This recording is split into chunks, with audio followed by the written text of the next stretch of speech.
සුබ දවසක් වේවා ඔයාලා හැමෝටම සියලු දෙනාම සාදරයෙන් පිළිගන්නවා අදත් අපේ ඉන්සයිට් සිනමා හබ් YouTube channel එකට. ඔන්න අද අපි ඔයාලා වෙනුවෙන් අරගෙන අවිල්ලා තියෙන්නේ මේ දවස්වල අපේ entertainment industry එකේ ලොකු කතා බහක් ඇති කරලා තියෙන web series එකක්. ඒ තමයි 2026 වර්ෂයේ අලුතින්ම රිලීස් වෙච්ච චිරයියා කියන ෆිල්ම් එක. මේකේ කතාව ගෙතිලා තියෙන්නේ හැමදාම රැට තමන්ගේ බිරිඳට බලහත්කාරකම් කරන සැමියෙක් වටා. ඒ බිරිඳට දැනෙන්නේ තමන්ගේම සැමියා තමන්ව දූෂණය කරනවා වගේ හැඟීමක්. ඉතින් මේ අසරණ ගෑණියගේ වේදනාව අහන්න කවුරුත් ඉඳියද? අපි බලමු මේ කතාවේ මොකද වෙන්නේ කියලා. කතාව පටන් ගන්නේ ලක්නව් වල ජීවත් වෙන බ්‍රමර් පවුලෙන්. ගෙදර ලොකු ලේලි තමයි කමලේෂ්.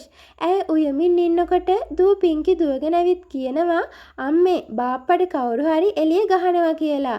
මේ කහපු ගමන් කමලේෂ් හොඳටම කේන්ති අරන් එළියට දුවලා තමන්ගේ මස්සිනා වෙන අරුන්ව බේර ගන්නවා. ඇය ඒ මැරයන්ට කොච්චර දරුණු විදියට ගහනවද කියනවා නම් අරුන් පවා පුදුම වෙනවා. ඔය අතරේ තමයි අරුන්ගේ තාත්තා සුකුමාර් එතනට එන්නේ. තාත්තව දැක්කම දෙන්නම සංසුන් වෙනවා.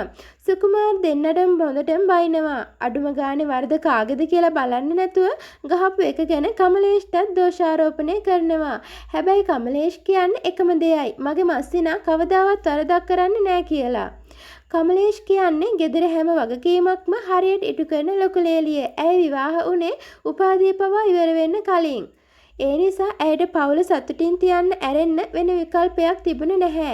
ඇගේ මාමණ්ඩි සුකුමාර් ලක්නව් වල ඉන්න ප්‍රසිද්ධ කවියෙක්. සැමියා විනයි බැංකුවක වැඩ කරන්නේ. විනයි කමලේෂ්ට ගොඩක් ආදරෙයි. කමලේෂ්ට තියෙන එකම ප්‍රශ්නය තමන්ට ඉන්නේ දුවෙක් විතරක් වීමයි. ඇය පුතෙක් නැති අඩුව ගැන පසුතැවෙනවා. ඒත් විනයිට ඒ ගැන ප්‍රශ්නයක් නැහැ. කමලේෂ් තමයි අරුන්ව තමන්ගේම පුතෙක් වගේ බලාගන්නේ. දැන් අරුන් වෙනුවෙන් මනමාලියක් බලන්න යන්නයි මුළු පවුලම සූදානම් වෙන්නේ. කමලේෂ් හිතාගෙන ඉන්නේ එන ලේලිත් තමන් වගේම පවුලට ගැලපෙන කෙනෙක් වෙයි කියලා. හැබැයි එතනට ගියාට පස්සේ කමලේෂ්ට හිතෙනවා ඒක එහෙම වෙන්නේ නෑ කියලා. පූජාගේ සින්දු ඇහුවට පස්සේ කමලේෂ් ඇරෙන්න පවුල හැමෝම ගොඩක් සතුටු වෙනවා. මොකද පූජා කමලේෂ්ට වඩා ඉගෙනගෙන තියෙනවනේ. ඒ වගේම එයා සින්දු කියන්නේත් ඉංග්‍රීසියෙන්. හැබැයි කමලේෂ් බලන්නේ පූජා ඇඳලා ඉන්න විදිහ සහ එයාගේ හැසිරීම දිහා. ඒ දේවල් වලට කමලේෂ් වෙටි කැමති වෙන්නේ නැහැ. සුකුමාර් ඇහුවට පස්සේ කමලේෂ් පූජාගෙන් අහන්නේ එකම එක ප්‍රශ්නයයි. ඔයාගේ හැම ඇඳුමක්ම ඔය වගේ ඒවද කියලා. ඊට පස්සේ අපි දකිනවා පවුල් හැමෝම එක පැත්තක ඉන්නකොට අරුන් සහ කමලේෂ් තනියම පැත්තකට වෙලා ඉන්නවා. අරුන් කමලේෂ්ගේ පස්සෙන් වැටලා බැගෑපත් වෙනවා මේ කසාදෙට කැමති වෙන්න කියලා. මොකද අරුන් පූජාට ගොඩක් කැමති වෙලා. අන්තිමේදී කමලේෂ් අරුන් වෙනුවෙන් මේකට කැමති වෙනවා. වැඩි වෙලාවක් යන්න කලින් එතනම අරුන් සහ පූජාගේ ගිවිස ගැනීමත් සිද්ධ වෙනවා. හැමෝම සතුටින් හිටියත් ගෙදර යන ගමන් කමලේෂ්ගේ හිතේ තියෙන්නේ එකම එක බයක්. ඒ තමයි පූජා තමන්ට වඩා ඉගෙනගෙන තියෙන නිසා ගෙදර අය පූජාට තමන්ට වඩා තැනක් දෙයි කියලා. මේ ඊර්ෂ්‍යාව සහ බය නිසා කමලේෂ් ඉන්නේ ලොකු පීඩනයක. ඉතින් දවස් කිහිපයකට පස්සේ කමලේෂ් සහ එයාගේ නැන්දම්මා කොහේ හරි යනකොට පාරේ ලොකු ට්‍රැෆික් එකකට අහු වෙනවා. කමලේෂ් ඔටෝ එකෙන් බැහැලා බලනකොට දකිනවා එතන LGBT අයිතිවාසිකම් වෙනුවෙන් පිරිසක් උද්ඝෝෂණය කරනවා. ඒක දැක්කම කමලේෂ්ට ලොකු කේන්තියක් එනවා. ඒ වෙලාවෙම එයා දකිනවා ඒ පිරිස අතර පූජාත් ඉන්නවා කියලා. කමලේෂ්ට හිතාගන්න බැරි වෙනවා පූජාත් ඒ වගේ කෙනෙක්ද කියලා. කමලේෂ් කේන්තියෙන් පූජාවත් ඔටෝ එකට දාගෙන කෙලින්ම එයා ගෙදරට එක්කගෙන යනවා. ගෙදර කුස්සියට පූජාව ඇදගෙන ගිහින් අහනවා ඔයා ලෙස්බියන් කෙනෙක්ද කියලා. පූජා hina වෙලා කියනවා නැහැ. මම ගියේ ඒ මිනිස්සුන්ගේ අයිතිවාසිකම් වෙනුවෙන් පෙනී ඉන්න කියලා. හැබැයි කමලේෂ් විශ්වාස කරන්නේ ගෑනුන්ගේ වැඩේ කුස්සියට වෙලා ඉන්න එක විතරයි කියලා. එයා ඒ පරණ මතවාද පූජාගේ ඔළුවටත් දාන්න හදනවා. කමලේෂ් පත්තරයක් අරන් පූජාට පෙන්නලා කියනවා පත්තරේ ඉස්සරහ පිටුවේ තියෙන්නේ පිරිමින්ට පිටිපස්සේ පිටුවේ තියෙන ගෑනුන්ට කෑම උයන හැටි ඉගෙන ගන්න කියලා. හැබැයි පූජාගේ අදහස් ඊට වඩා ගොඩක් වෙනස්. පූජා කියනවා කෑම උයනවා වගේම රටේ මොකක්ද වෙන්නේ කියලා දැනගන්න එකත් ගෑනුන්ට වැදගත් කියලා. දෙන්නගේ අදහස් අහසට පොළව වගේ. කමලේෂ් බලහත්කාරයෙන් පූජාව එළියට ඇදගෙන ඇවිත් කියනවා නැන්දම්මගේ කකුල් දෙක අල්ලලා සමාව ගන්න කියලා. පූජා ඒක ප්‍රතික්ෂේප කර කරපු ගමන් කමලේෂ් එයාගේ අතේ තිබුණ ගිවිස ගැනීමේ මුදුව ගලවලා දාලා ඒ සම්බන්ධය එතනම ඉවර කරනවා. මේ සිද්ධිය නිසා ගෙදර හැමෝම කමලේෂ් එක්ක ගොඩක් අප්‍රසාදයෙන් තමයි ඉන්නේ. ඇයි මෙච්චර ලොකු රණ්ඩුවක් ඇති කළේ කියලා සුකුමාර අහනවා. එතකොට විනයි කියනවා කමලේෂ් පූජා ගැන ඊර්ෂ්‍යාවෙන් දෙන්න වහලේ උඩ තනියම ඉන්නකොට පූජා අහනවා ඇයි මං එක්ක කොච්චර තරහ කියලා. කමලේෂ් කියනවා මම මේ පවුලේ ඉන්න අඩුම ඉගෙන ගත්ත කෙනා. මේ ගෙදර මගේ තැන හදාගන්න මට අවුරුදු ගාණක් ගියා කියලා. මට මේ පවුලේ මගේ තැන හදාගන්න අවුරුදු 15ක් ගියා. හැබැයි පූජා විනාඩි 15න් හැමෝම තමන්ගෙම කරගත්තා. කමලේෂ් තමන්ගේ හිතේ තිබුණු බය පූජාට කියනවා. ඒ විතරක් නෙවෙයි අරුණ්ව තමන් හැදුවේ තමන්ගේම පුතෙක් වගේ නිසා කසාදෙන් පස්සේ එයාවත් තමන්ට නැති වෙයි කියලා කමලේෂ් බය වෙනවා. හැබැයි තමන් අතින් වුණ වරදට කමලේෂ් පූජාගෙන් සමාව ගන්නවා. පූජාත් කමලේෂ්ට පැහැදිලි කරලා දෙනවා අර උද්ඝෝෂණයට ගියේ තමන් වෙනුවෙන් නෙමෙයි. තමන් වෙනුවෙන් කතා කරන්න බැරි අසරණ මිනිසුන් වෙනුවෙන් පෙනී ඉන්න කියලා. අන්තිමේදී මේ ලේලිලා දෙන්න අතර තිබ්බ ප්‍රශ්නේ විසඳලා ආයෙත් පවුලේ සමගිය ඇති වෙනවා. දැන් දෙපැත්තෙම කසාද වැඩ කටයුතු ලෑස්ති වෙනවා. අරුන් සහ පූජාත් ටික ටික එකිනෙකා අඳුර ගන්නවා. අන්තිමේදී ඒ ලොකු දවස උදා වෙනවා. හැබැයි පූජා ඉන්නේ ටිකක් අසනීපෙන්. එයාගේ යාළුවා සෝනා පූජාට බෙහෙත් දෙනවා. අරුන් නම් ඉන්නේ කොච්චර සතුටින්ද කියනවා නම් පූජාගේ අසනීපේ එයාට පේන්නේවත් නැහැ. කසාද ඉවර වෙලා පූජා ප්‍රමල් පවුලට එනවා. කමලේෂ් තමන්ගේ මල්ලි පවුලට ආපු සතුටට නටමින් ගොඩක් සතුට වෙනවා. රෑ අරුන් කාමරයට එනකොට පූජා ඉන්නේ ගොඩක් අසනීපෙන් සහ කනගාටුවෙන්. අරුන් තමන්ගේ පළමු රාත්‍රිය ගැන ලොකු උද්‍යෝගයකින් ඉන්නේ. පූජා කියනවා තමන්ට උදේ ඉඳන් උණ තියෙනවා. ඒ නිසා ගොඩක් අමාරුයි. අද රෑට කිසිම දෙයකට තමන් සූදානම් නැහැ කියලා. පූජා කොච්චර බගයපත් වුණත් අරුන් ඒ කිසිම දෙයක් අහන්නේ නැහැ. එයාගේ උද්‍යෝගය නිසා පූජාගේ අකමැත්ත නොසලකා හැරලා අරුන් බලහත්කාරයෙන් පූජා එක්ක එකතු වෙනවා.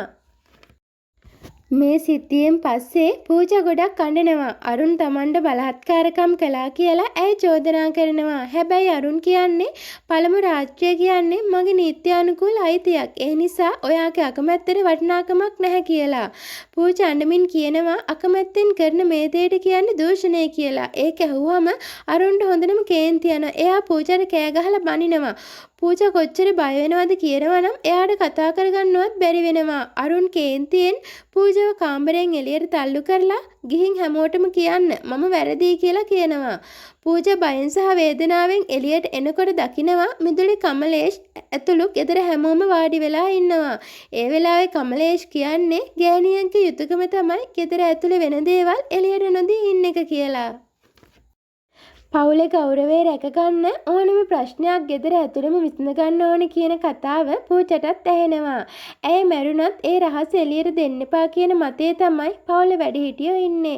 ඉතින් අසරණ වුණු පූජා ආපහු කාමරයට යනවා. එතනදී අරුන් මුලින්ම අහන්නේ ඔයා හැමෝටම කිව්වද කියලා. පූජා නැහැ කිව්වම අරුන් ආයෙත් සැරයක් ඇගේ අකමැත්ත නොසලකා ඇයව ලිංගිකව පාවිච්චි කරනවා. කසාද බැන්දට පස්සේ Tamanට ඕනම දෙයක් කරන්න පුළුවන් කියලා හිතන අරුන් ගැහණියකගේ කැමැත්ත කියන දේ සම්පූර්ණයෙන්ම අමතක කරනවා. මේ අතරේ අරුන්ගේ අයියා විනයි ගැනත් කියන්න ඕනේ. එයා අරුන්ට වඩා සම්පූර්ණයෙන්ම වෙනස් කෙනෙක්. කමලේෂ් මුළු දවසම පවුලේ අය වෙනුවෙන් මහන්සි වෙන නිසා රැයට විනයි ඇගේ මහන්සිය නිවන්න උදව් කරනවා. ඇයට ගොඩක් ආදරෙන් සැලකෙනවා.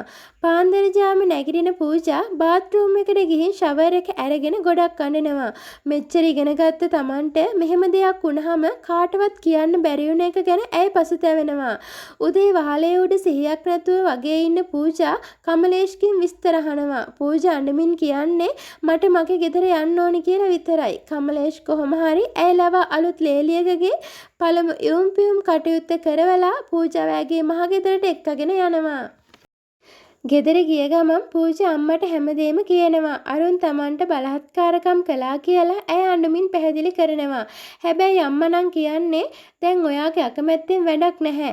ඔයාගේ ගෙදර දැන් ඒක කියලා. ඒ විතරක් නෙමෙයි පූජාගේ මල්ලිගේ රස්සාව ලැබෙන්නේ අරුන්ගේ තාත්තා නිසාලු. ඒ නිසා පවුලේ තත්ත්වය ගැන හිතලා ආපහු යන්න කියලා අම්මා බල කරනවා. අන්තිමේදී අම්මම පූජාව ආපහු කමලේෂ්ගේ අතට බාර දෙනවා. ආපහු එන අතරමඟදී අරුන් කෝල් කරලා කියනවා බෑග් එක ලෑස්ති කරගන්න අපිට හනිමුන් යන්න වෙලාව හරි කියලා. මේ කැහුවම පූජා හොඳටම බය වෙනවා. ගෙදරදීම මෙහෙමනම් එහෙ ගියාම Tamanට මොනවා වෙයිද කියලා ඇය ගැහෙනවා. පූජා බොරුවක් කියලා ස්කූටි නවත්ත ගන්නවා. කමලේෂ් බලන් ඉද්දිම පූජා එතනින් පැනලා දුවනවා. කමලේෂ් හැමතැනම හෙව්වත් පූජාව හම්බ වෙන්නේ නැහැ. ගෙදර ආවම හැමෝම කමලේෂ්ට බයිනවා. මේ ප්‍රශ්නේ ගෙදරින් පිටට යයි කියලා බයට පිරිමි හැමෝම පූජාව හොයන්න යනවා. කමලේෂ් කෙලින්ම යන්නේ පූජාගේ යාළුවා සෝන හම්බෙන්න. සෝන කමලේෂ්ට එක්කගෙන යනවා එන්ජී එකකට. පූජා ඉන්නේ එතන කියලා දැනගත්තම කමලේෂ් සෝනගෙන් අහනවා මේ මොන වගේ තැනක්ද කියලා. එතකොට සෝනා කියන්නේ මේ තමයි තමන්ගේ අයිතිවාසිකම් වෙනුවෙන් කතා කරන්න බැරි ගෑනුන්ට පිහිට වෙන තැන කියලා. සෝනා කියන්නේ මේ තැන ගැන මෙහෙමයි. මෙතන තමයි අසරණුණු ගෑනුන්ට යුක්තිය ඉෂ්ට කරලා දෙන්නේ. මොකද පොලිසියටවත් කරන්න බැරි දේවල් තියෙනවා. ඒ වෙලාවට මේ වගේ එන්ජෝ එකක් තමයි අපිට පිහිට වෙට ඉන්නේ. ඔය අතර දැනගන්න ලැබෙනවා පූජා එතනක් නෑ කියලා. ඊට පස්සේ කමලේෂ් සෝනා එක්ක එකතු වෙලා පූජාව හොයන්න යනවා. අන්තිමේදී පූජා තනියම ගොඩක් දුකෙන් වාඩි වෙලා ඉන්න තැනක් සෝනට හොයාගන්න පුළුවන් වෙනවා. සෝනා පූජා ගාවට ගිහින් ඇයව සනසනවා. ඔයා තනි වෙලා නැහැ. ගැහණියකගේ ශක්තිය තවත් ගැහණියක්මයි කියලා පූජා ඇයට ධෛර්යය දෙනවා. සෝනා විශ්වාස කරනවා කමලේෂ් ටිකක් රළු වුණත් ඇය පූජාගේ වේදනාව තේරුම් ගනී කියලා. එතනට කමලේෂ් ආවහම ඇය පූජාගෙන් ගොඩක් ආදරෙන් අහනවා මොකක්ද පුතේ උනේ? ඇයි ගෙදරින් පැනලා ආවේ කියලා. පූජා කමලේෂ්ට ඇත්තම කියනවා අරුන් මගේ අකමැත්තෙන් මාව දූෂණය කළා කියලා. ඒක ඇහුවම කමලේෂ්ට දරා ගන්න බැරි තරම් කේන්තියක් එනවා. තමන්ගේම පුතෙක් වගේ හදපු අරුන්ට මේ වගේ චෝදනාවක් කරන එක ගැන ඇයට ඉවසන්න බෑ. කමලේෂ් පූජාට වේගවත් කම්මුල් පාරක් ගහනවා. කමලේෂ් කියන්නේ බැන්දර පස්සේ ඕව සාමාන්‍ය දේවල්. ඒකටයි මේ තරම් කලබල වෙන්නේ කියලා. පූජාත් ඒකට ප්‍රතිචාර දක්වමින් කියනවා මට ලැබිලා ඉන්නේ කිසිම තේරුමක් නැති ගැහණියකගේ කැමැත්ත ගැන දන්නේ නැති ලොකු ලේලියෙක් කියලා. කොහොම හරි පූජා ආපහු ගෙදර එනවා. මාමණ්ඩි සුකුමාර් ඇයව ළඟින් වාඩි කරවගෙන ගොඩක් සංසුන් අවවාද කරනවා. ඔහු කියන්නේ ලක්නව් වල Tamanට ලොකු ගෞරවයක් තියෙන නිසා ඒක නැති කරගන්න එපා කියලා. ගෙදර ප්‍රශ්න ගෙදරම තියාගෙන හනිමූන් යන්න ලෑස්ති වෙන්න කියලා ඔහු ඇයට නියෝග කරනවා. කිසිම කෙනෙක් පූජාගෙන් අහන්නේ නැහැ ඇත්තටම උනේ මොකක්ද කියලා. හැමෝම ඉස්සරහැ පූජාට බැනලා ගැහුවත් කමලේෂ්ගේ හිත දැන් නොසන්සුන් වෙලා. ඇත්තටම පූජා කියන කතාව ඇත්තක් වුණොත් මම මොකද කරන්න කියලා ඇය තනියම කල්පනා කරනවා. තමන් පොඩි කාලේ ඉඳන් හදපු අරුන් ගැන මෙහෙම දෙයක් විශ්වාස කරන්න ඇයට හිත දෙන්නේ නැහැ. පූජාගේ වචන කමලේෂ්ගේ හිතට තදින්ම වැදිලායි තියෙන්නේ. ඊළඟ දවසේ උදේ අරුන් සහ පූජා හනිමුන් යන්න පිටත් වෙනවා. පූජා යන්න කලින් කමලේෂ් දිහා බලන්නේ කවදා හරි තමන්ව තේරුම් ගනී කියලා. ලොකු බලාපොරොත්තුවකින්. පස්සේ කමලේෂ් සෝනා එක්ක එන්ජී එකකට ගිහින් එතන ඉන්න ප්‍රධානියා හම්බ වෙනවා. එතනදී කමලේෂ්ට ලොකු පාඩමක් ඉගෙන ගන්න ලැබෙනවා. ඒ තමයි කසාදෙට කලින් වගේම කසාදෙන් පස්සෙත් ඕනෑම එකතු වීමකට දෙන්නගේ කැමැත්ත අනිවාර්යයි කියලා. කැමැත්ත නැතුව කරන ඕනෑම බලහත්කාරකමක් දූෂණයක් කියලා එතනදී කමලේෂ්ට වැටහෙනවා. පහුවදා උදේ කමලේෂ් පත්තරේ මුල් පිටුව කියවනවා දැකලා විනයි පුදුම වෙනවා වගේම සතුටු වෙනවා. ඒත් පූජා ඉන්න ලොකු පීඩනයක. ආපහු හෝටල් කාමරයට එන පූජා බය නිසාම බාත්රූම් එකට වෙලා ඉන්නවා. අරුන් එළියේ ඉඳන් දොරට ගහලා පූජාට කෑ ගහනවා. පූජා බොරුවක් කියනවා Tamanට පීරියඩ්ස් ඇතිලා කියලා. ඒත් අරුන් ඒක පවා විශ්වාස කරන්නේ නැහැ. ඇත්තද කියලා මට පෙන්වන්න කියලා ඔහු පූජාට බල කරනවා. ඒ වෙලාවේ ඇති වුණ දරාගත නොහැකි කේන්තිය සහ පිළිකුල නිසා එතන තිබු බ්ලේඩ් එකක් අතර ගන්නවා. දැන් අපිට ෆිල්ම් එකේ පෙන්වන්නේ මුළු පවුලම ලක්නව් හොස්පිටල් එකේ ඉන්නවා.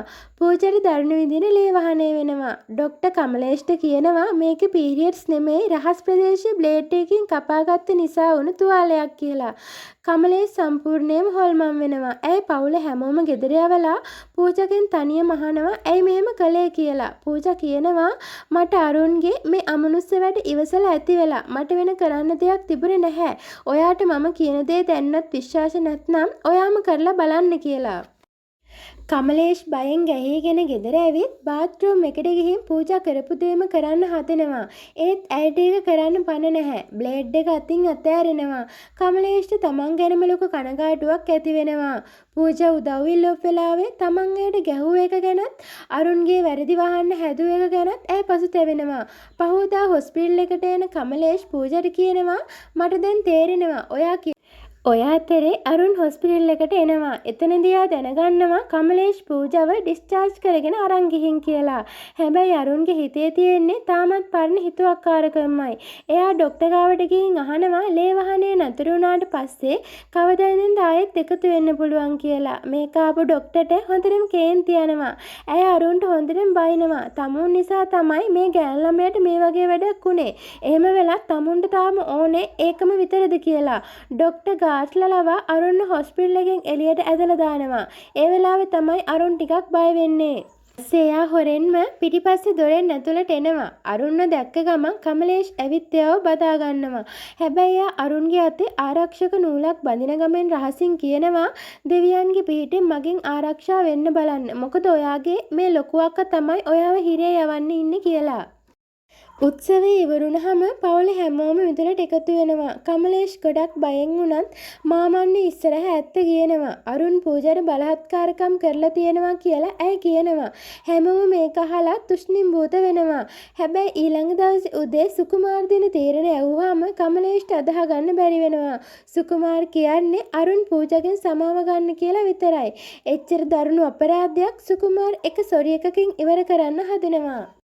සුකුමාර් මේ වගේ බරපතල අපරාධයක් ලේසියෙන් අමතක කරන්න හදපු එක ගැන කමලේෂ් සහ පූජා දෙන්නම් පුදුම වෙනවා.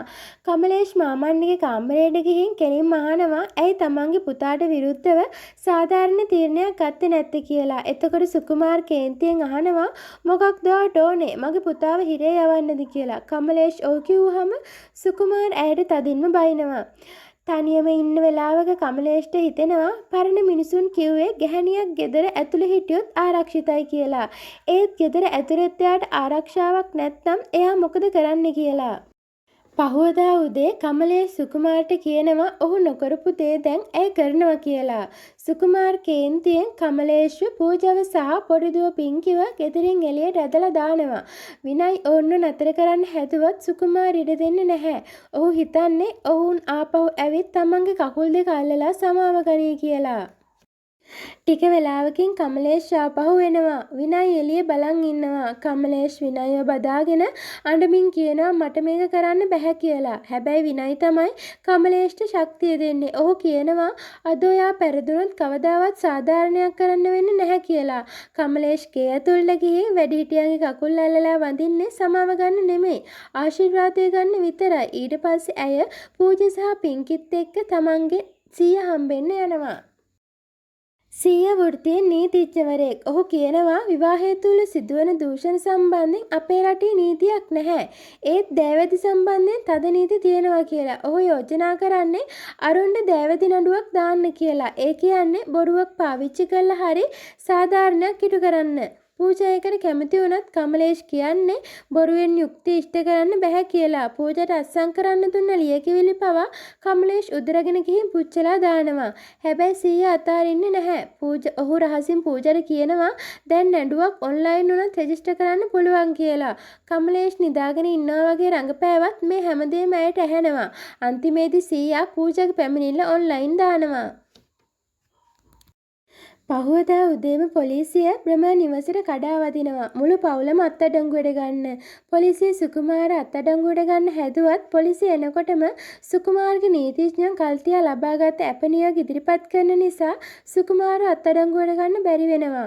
මේක දැකලා පූජා සහ සීයා පුදුම වෙනවා. ඔවුන් සැක කරන්නේ කමලේෂ් කලින්ම මේ ගැන පවුලේ අයට පණිවිඩයක් දෙන්නේ නැති කියලා.